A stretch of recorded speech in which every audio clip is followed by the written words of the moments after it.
Hi, I'm Dr. Bartley Kerr, CEO of NRC. One of the things that we're talking about, people ask us, are carbs really that bad for you? And the real answer is on some people, they're actually carbohydrate intolerant and they will get obese if they eat carbs.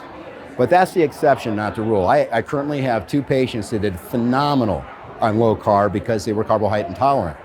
Most of the time, the macronutrients, the proteins, the carbohydrates, and the fats, we like to ratio those and structure them with emphasis on the protein, because now we have athletic levels of hormone from a 20-year-old in you. What do they need? They need protein to build the muscle tissue.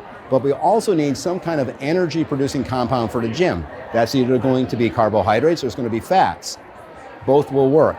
But we find when we do rejuvenation medicine, a diet that has everything in it usually is the best for the patient. And yes, we do the paleo, we do all of them, the gluten-free, but most patients really respond to the right ratios of protein, carbohydrates, and fats. And the carbohydrates we're talking about is a slew of simple and complex carbohydrates, mostly coming from natural sources. And it gives you the energy, and it also spikes the insulin to get the protein into the muscle cell to hypertrophy or grow.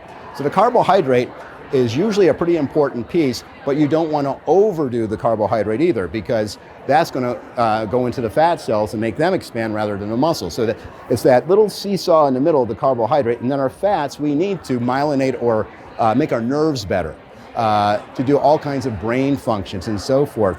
So the fats are important too, but the current trend seems to be a higher fat diet and a smaller carbohydrate diet. We don't go there. What we want to do is have the right ratio of carbohydrates, not high, but not low, and the right ratio of fats, and to complement the protein that the Greeks term of primary importance to come first. So that's our take on the carbohydrate.